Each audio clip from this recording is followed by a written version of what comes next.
The other 348 Division I women's basketball teams bounced and floated through a 4-month season like lottery balls, with a few on Monday nights squeezing through NCAA tournament slots to land as immediate or potential obstacles in UConn's quest for another undefeated season and national championship.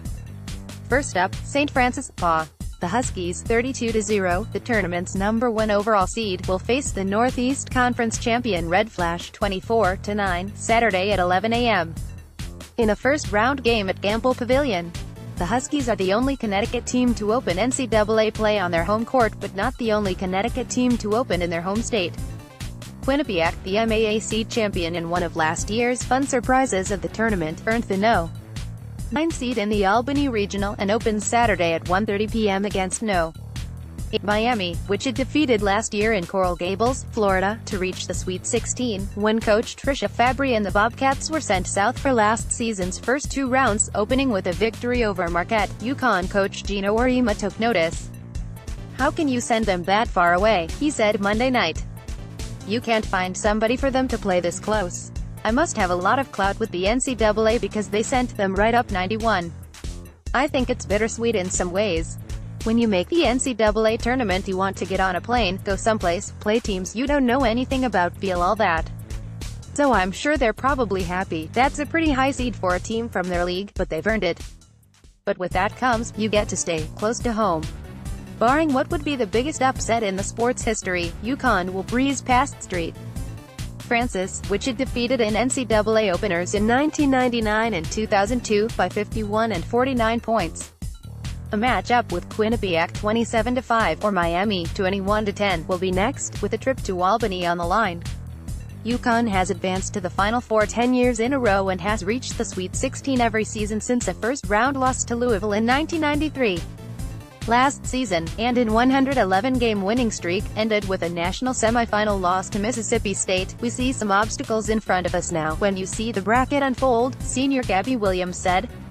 "Every year is special because every year is so different and has unique things that we have to overcome. Especially for us older guys, who went through what happened last year, we are anxious to prove ourselves once again. And for the guys who haven't, they're anxious to just be on the stage and see what it's like." South Carolina is the No. 2 seed in the Albany region, followed by Florida State and Georgia. The tournament's other #1 seeds are Louisville, Lexington region, Mississippi State, Kansas City, and Notre Dame, Spokane. If both teams win 4 games, UConn and Notre Dame, the old Big East rivals who have played on the big stage numerous times, would meet in a national semifinal. UConn, 32-0, which defeated Louisville and Notre Dame in the regular season, is a #1 seed for the 21st time in 30 NCAA tournament appearances. The Huskies are trying not to think about the tail end of what could be a 3-week run, though it's probably difficult, definitely anxious, but we try to prepare the same way no matter what, and you can't look too far ahead because you never know what's going to happen with our team. Other teams, you don't know who you could be facing, junior Katie Lou Samuelson said. "No matter who it is, we'll be ready.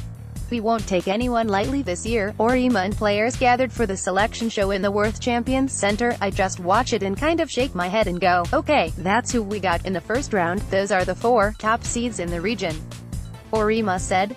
"That doesn't mean those are the 4 who are going to be standing in Albany." Auriemma said players didn't seem too interested in which teams lined up as potential opponents. "They were more animated during the highlights," he said. "They were counting how many times they showed Mississippi State beating us.